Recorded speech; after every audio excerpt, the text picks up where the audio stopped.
He humiliated him over and over again, in front of the entire class, under the sting of mocking laughter and judgmental stares. To Mr. Brown, Jayden was just another teenager he could break, a reminder that the world wasn't made for kids like him. But when the new principal walked into the school, a tall man in a sharp suit with a confident smile, Mr. Brown froze. Standing before him was the father of the very boy he had tried to tear down. What happened next will shock even the most seasoned, but let's start from the beginning. It was another brisk morning at Riverview High School, the kind of day where the chill outside matched the atmosphere inside certain classrooms. In walked Mr. Brown, the white history teacher, whose presence seemed to pull the air out of the room. At about 50 years old, his face carried the weight of his strict demeanor, framed by neatly combed gray hair that sat like a helmet. His beige suit, while immaculately pressed, looked like it belonged in a different decade, much like his teaching methods. Mr. Brown's voice had the tone of a drill sergeant, cutting through the chatter as he slammed his briefcase onto the desk. The students instinctively fell silent, their eyes darting between one another in anticipation. They all knew the drill. Mr. Brown had a habit of picking a target for the day, someone to bear the brunt of his condescending tone and lessons in discipline. The unlucky choice was never random. It often fell on those he seemed to view as needing correction. Sitting in the back of the room was Jayden Carter, a 15-year-old black student with a quiet demeanor and a creative spark. He was tall and lean, his short-cropped hair always neat, and his notebook filled with intricate sketches, rather than the expected notes. While the other students stared forward nervously, Jayden's head was bent over his notebook, pencil scratching away as he shaded a drawing of a towering cityscape. His art was his escape, a place where he could lose himself, even in a room like this. But Jayden's focus wasn't lost on Mr. Brown, who stopped mid-stride as his eyes locked onto the teenager. Narrowing his gaze, the teacher walked deliberately toward Jayden's desk, each step echoing louder than the last. "Jayden!" Mr. Brown's voice boomed, freezing the room. "Perhaps you'd like to enlighten the class about Martin Luther King Jr., instead of distracting yourself with those doodles." The room erupted into scattered laughter. Jayden looked up, startled, his pencil slipping from his hand. His face flushed, but he quickly composed himself, setting the notebook aside. His voice, quiet but steady, began to respond. "Dr. King was—" But Mr. Brown cut him off with a derisive chuckle. "Louder, Jayden. We can't hear you back here. And try not to mumble. This is history class, not story time." The students' giggles swelled into full laughter. Jayden's confidence wavered, his words catching in his throat. Before he could continue, Mr. Brown leaned over his desk, smirking. "You see, class, history isn't just about remembering facts. It's about understanding them. And unfortunately, not everyone here seems equipped for that." Jayden's heart sank. The words stung more than the laughter, which now seemed to fill every corner of the room. He dropped his gaze, staring at his blank notebook page as the lesson moved on without him. The remaining minutes of class felt like hours, and by the time the bell rang, the humiliation had firmly etched itself in his mind. As the students filed out, Jayden lingered for a moment, gathering his things slowly. He avoided Mr. Brown's gaze as he shoved his notebook into his bag, but he could still feel the weight of his teacher's judgment, like a shadow over his shoulder. The sound of his classmates' laughter echoed in his mind, replaying again and again as he walked down the hallway, head low. For Jayden, this wasn't just another bad day. It felt like yet another reminder that no matter how hard he tried to stay invisible, someone was always waiting to single him out. The bell had rung, but the knot in Jayden's chest hadn't loosened. The classroom was almost empty now, except for Mr. Brown, who was erasing the whiteboard with slow, deliberate movements. Jayden lingered by the door, his fists clenched at his sides as he gathered the courage to speak. Finally, he stepped forward, his sneakers squeaking faintly against the tiled floor. "Mr. Brown?" he said softly, his voice barely audible over the scraping sound of the eraser. Mr. Brown turned, his expression a mixture of impatience and annoyance. "Yes, Jayden? What is it?" he asked, dragging out the last word as though this conversation were a chore. Jayden swallowed hard, his voice trembling as he spoke. "Why do you always pick on me?" he asked, the words spilling out in a rush. "Why is it always me?" For a moment there was silence. Mr. Brown tilted his head, studying Jayden like he was some sort of puzzle. Then a cold smile crept across his face, and he leaned back against his desk, crossing his arms. The fluorescent lights overhead cast harsh shadows on his face, making the lines of his scowl even more pronounced. "Pick on you?" Mr. Brown repeated, his tone dripping with feigned surprise. "Jayden, I don't pick on anyone. But if you're feeling singled out, maybe it's because you, and others like you, need to work a little harder to prove you belong here." The words landed like a punch to the gut. Jayden's throat tightened, and his fists clenched tighter. He wanted to shout, to argue, to say something that would cut just as deeply. But no words came. He could only stare at Mr. Brown, his face a mask of barely contained hurt and anger. "Well," Mr. Brown said, raising an eyebrow, "if you don't have anything else to say, you'd better get to your next class." Jayden grabbed his backpack and turned toward the door. He didn't look back, but his chest burned with a new kind of fire. As he walked down the hall, he knew he couldn't let this slide. Not this time. Something had to change. Meanwhile, back in the classroom, Mr. Brown returned to his desk, shuffling through a stack of papers with a self-satisfied smirk. The door opened again, and in stepped Miss Rachel, the school administrator. She was in her early 40s, with sharp eyes behind square-framed glasses and a no-nonsense demeanor. Her neatly pinned brown hair and tailored blazer gave her an air of authority. She glanced at Mr. Brown, then at the door Jayden had just exited. Her brows furrowed slightly. "Was that Jayden?" she asked, her tone neutral but curious. "Indeed," Mr. Brown replied without looking up. "Young man seems to have a bit of an attitude problem." Ms. Rachel crossed her arms, her lips pressing into a thin line. "Or maybe he's just tired of being singled out," she said pointedly, watching for any reaction. Mr. Brown finally looked up, but his face remained unreadable. "If he feels that way, it's his own perception," he said dismissively. "I treat all my students the same." Ms. Rachel didn't argue, but her eyes lingered on Mr. Brown for a moment longer before she changed the subject. "By the way, have you heard about the new principal?" Mr. Brown rolled his eyes and waved his hand as if swatting away a fly. "Oh yes, another bureaucrat coming to shake things up for no good reason. I'm sure we'll all hear the usual speeches about unity and progress." Ms. Rachel raised an eyebrow. "Well, you'll get to meet him next week. Let's just say I think he'll have a lot to say about what goes on in your classroom." With that, she turned on her heel and left, leaving Mr. Brown staring after her. For a brief moment, he felt a flicker of unease, but he quickly brushed it aside. After all, he thought, no new principal was going to change how he ran his classroom. A few days later, the tension between Mr. Brown and Jayden reached a boiling point. The classroom buzzed with the usual chatter of students settling in for another lecture. But Jayden sat in silence, his hands resting on the desk and his eyes focused on the test paper in front of him. It was a history quiz, and he had spent the previous night preparing diligently. Despite the constant pressure, he was determined to prove himself. When the time came for Mr. Brown to collect the tests, he moved through the rows, glancing at each paper as if scanning for mistakes. When he reached Jayden's desk, he paused. Picking up the paper, Mr. Brown's lips pressed into a thin, disapproving line. "Class," he called out, his voice sharp. "It seems we have a problem." The students exchanged puzzled glances, and Jayden's stomach sank. He knew what was coming before Mr. Brown even said it.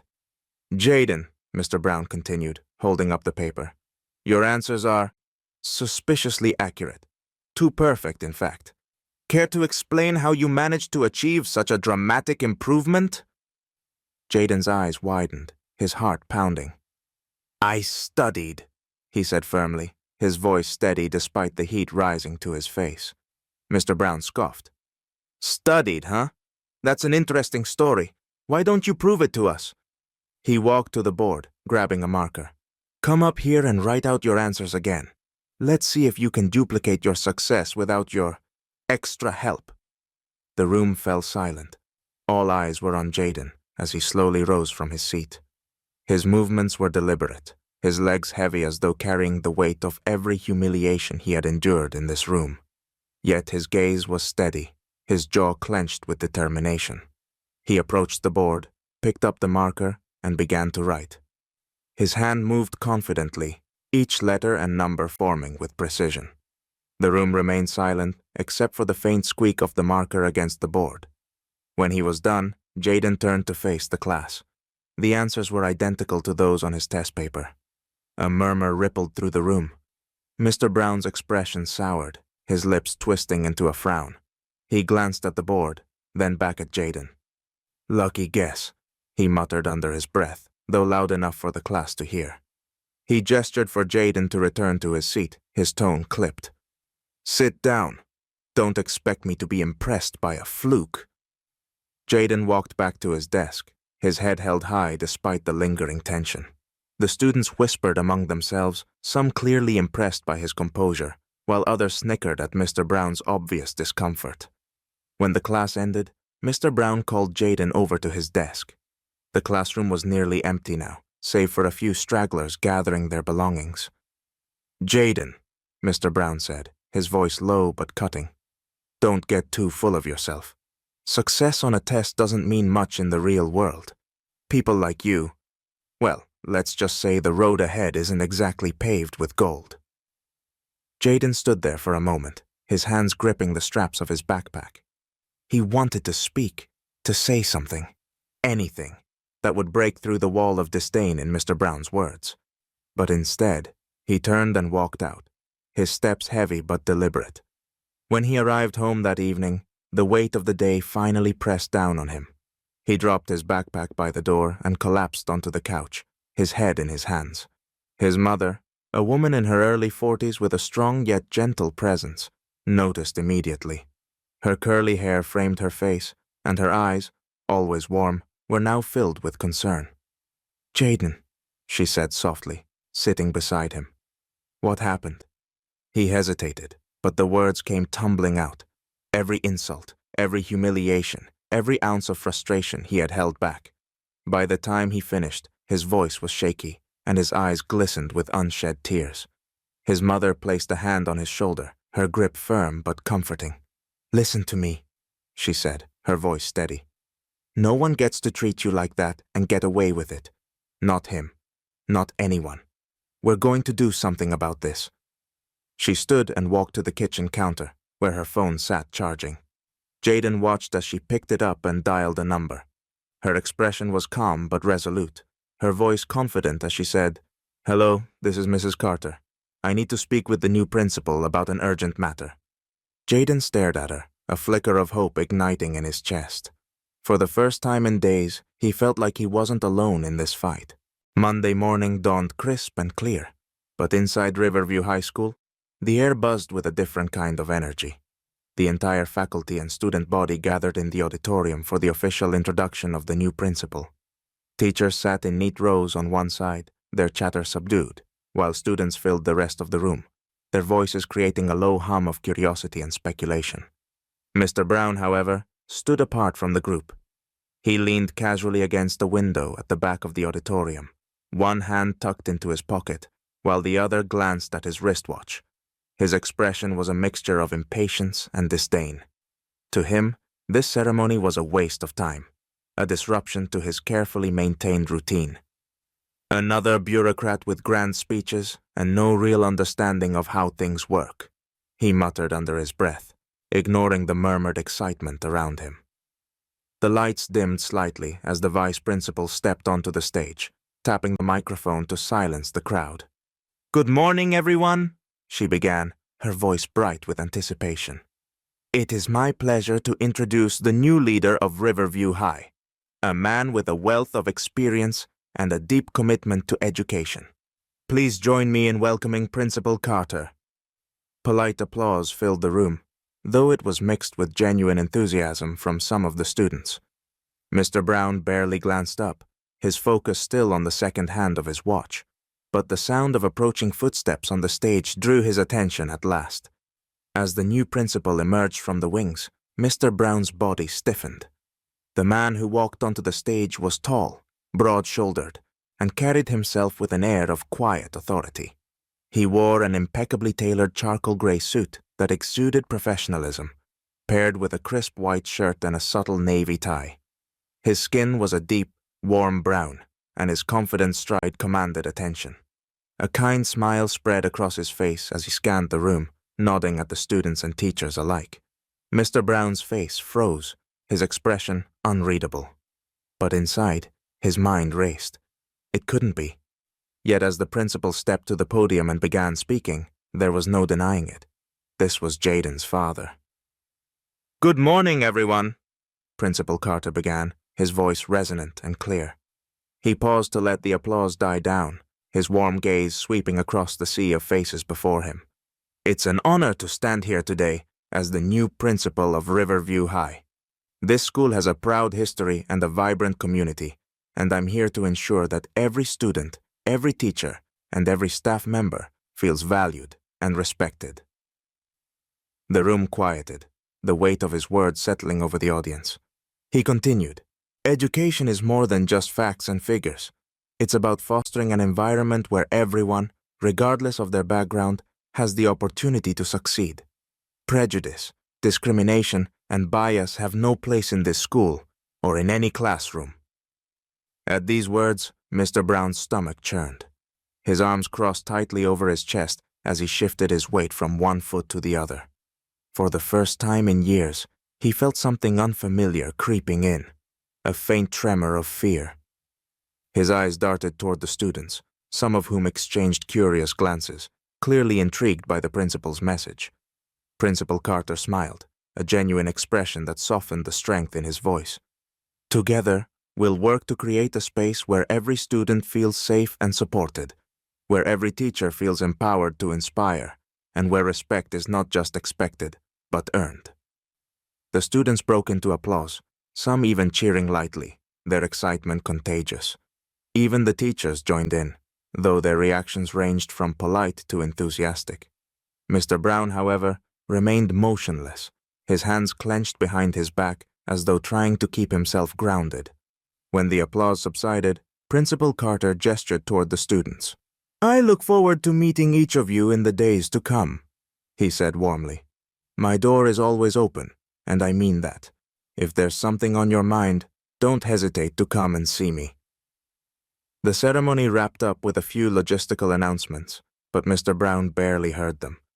His thoughts were consumed by the realization that the man now leading the school was someone he had deeply underestimated, and someone who had likely already heard plenty about him.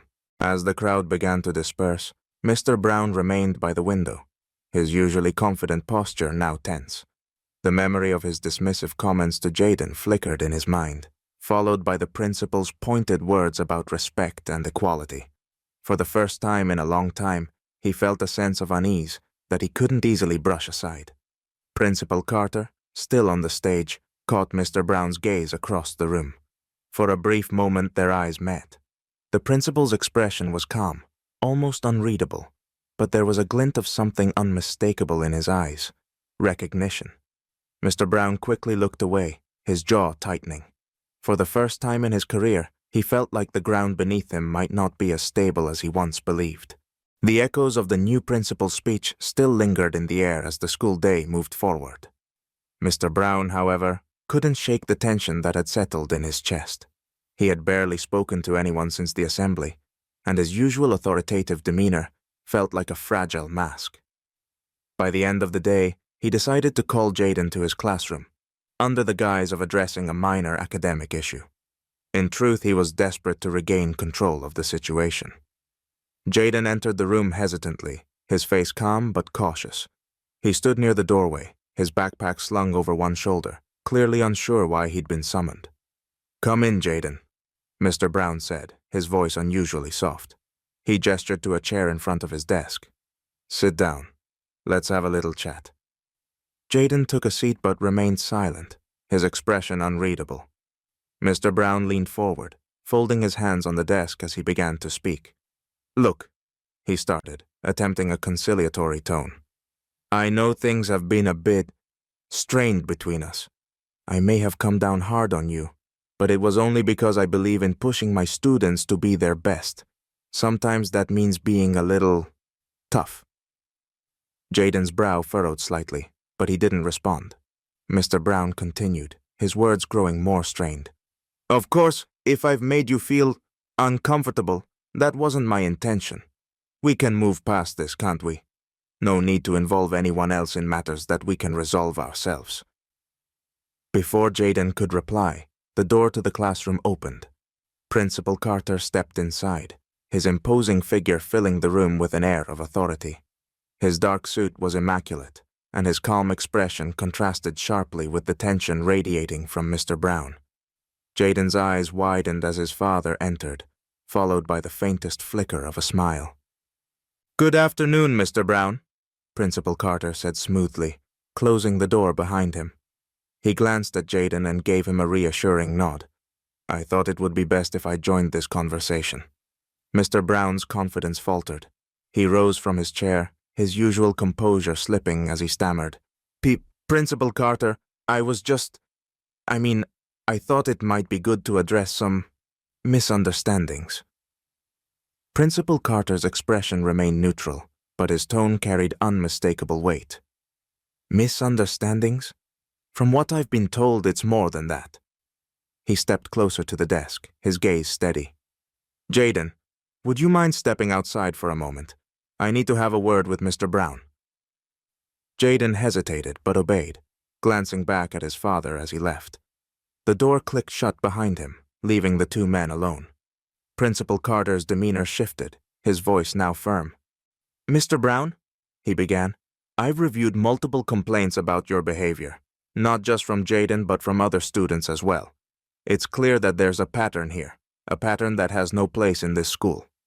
Mr. Brown's face flushed. He began to speak, his words coming in a rush. I only ever meant to challenge my students, to prepare them for the realities of the world. If anyone felt—" Principal Carter raised a hand, cutting him off. "Challenge is one thing. Humiliation is another. As an educator, you are entrusted with shaping young minds. Your actions have done the opposite. They've alienated and belittled those you were supposed to support." The silence in the room was deafening. Mr. Brown's shoulders sagged as he realized there was no defense that would absolve him. Principal Carter straightened, his voice calm but resolute. "As of today, you are suspended from your teaching duties pending a full investigation. We'll determine if there is a place for you in this institution after that process is complete." Mr. Brown opened his mouth to argue, but stopped, knowing it would be futile. Principal Carter's decision was final. Outside the door, Jayden leaned against the wall, his heart pounding. When his father emerged, his face was calm but purposeful. "It's done," Principal Carter said quietly. "He won't be bothering you or anyone else for a while." Jayden nodded, a wave of relief washing over him. For the first time in months, he felt a weight lift from his shoulders. As they walked down the hallway together, whispers began to ripple through the school. News of Mr. Brown's suspension spread quickly, and students exchanged glances of curiosity and satisfaction. The next day, the school buzzed with the aftermath of the event. Jayden's peers approached him, some offering quiet words of support, others simply nodding in solidarity. The isolation he had felt for so long began to dissolve. For Jayden, the victory wasn't just about Mr. Brown's removal. It was a reminder that speaking out mattered. His voice had sparked a change, and that knowledge fueled a newfound confidence. As he sat in his art class later that day, sketching a new design, he smiled faintly. Change was possible, and now he knew he had the strength to be part of it.